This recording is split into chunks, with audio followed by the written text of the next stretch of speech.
Chicken ತಿಂದ್ರೆ ಸಾಯ್ತೀರಾ, chicken danger. ಹೌದು, chicken ಇಂದ ಈಗ ರೋಗಗಳು ಕೂಡ ಹರಡ್ತಾ ಇದಾವೆ. ಇದು ಅಫಿಷಿಯಲ್ ಆಗಿ ಮಹಾರಾಷ್ಟ್ರದಲ್ಲಿ ಒಬ್ಬ ಸಾವನ್ನಪ್ಪಿದ್ದಾನೆ. ಮಹಾರಾಷ್ಟ್ರದ ಗಿಲ್ಲಿಯನ್ ಬಾಸ್ ಸಿಂಡ್ರೋಮ್ ಅಂತ ಪ್ರಕರಣ ಕೂಡ ಹೆಚ್ಚಳ ಆಗ್ತಿದಾವೆ. ಸಾವನ್ನಪ್ಪಿದ್ದಾನೆ. ಇದಕ್ಕೆ ಮೇನ್ ಕಾರಣ ಅರ್ಧಂಬರ್ಧ ಬೇಯಿಸಿದ ಚಿಕನ್ ಮತ್ತೆ ಅನ್ಹೈಜಿನಿಕ್ ಫುಡ್ ನ ಮಾಡಿರೋ ಕಾರಣ ಈ ರೀತಿ ಆಗ್ತಾ ಇದಾವೆ.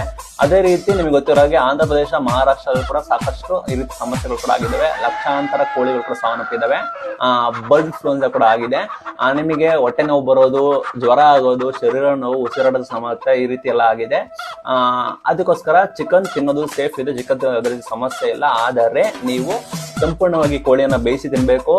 ಕಚ್ಚಾ ಕೋಳಿ ಅದೇ ರೀತಿ ಬೇಯಿಸಿದ ಆಹಾರ ಪ್ರತ್ಯೇಕವಾಗಿ ಇಡಬೇಕು. ನೀಟಾಗಿ ಹೈಜಿನಿಕ್ ಆಗಿ ಕೈಯನ್ನು ಚೆನ್ನಾಗಿ ತೊಳ್ಕೊಂಡು ನೀವು ಕುಕ್ ಮಾಡಬೇಕು. ಅದೇ ರೀತಿ ನೀವು ಸುರಕ್ಷಿತ ನೀರು, ಒಳ್ಳೆ ಚೆನ್ನಾಗಿರೋ ನೀರನ್ನ ಯೂಸ್ ಮಾಡಬೇಕು. ಆದರೆ ಯಾವುದೇ ಸಮಸ್ಯೆ ಇಲ್ಲ. ಅರ್ಧಂಬರ್ಧ ಬೇಯಿಸಿದ ಕೋಳಿಯನ್ನು ತಿನ್ನೋದು, ಅರ್ಧಂಬರ್ಧ ನೀಟಾಗಿ ಅನ್ಹೈಜಿನಿಕ್ ತಿನ್ನೋದನ್ನ ಕಾರಣ ಈ ರೀತಿ ಹರಡ್ತಾ ಇದ್ದ ಮಾಹಿತಿ ಬರ್ತದೆ. ಹೆಚ್ಚಿನ ವಿಡಿಯೋಗಾಗಿ ನಮ್ಮ ಯೂಟ್ಯೂಬ್ ಚಾನಲ್ ಲಿಂಕ್ ಬಯೋದಲ್ಲಿ ಇರುತ್ತೆ. ಇದು ಇವತ್ತಿನ ವಿಡಿಯೋ.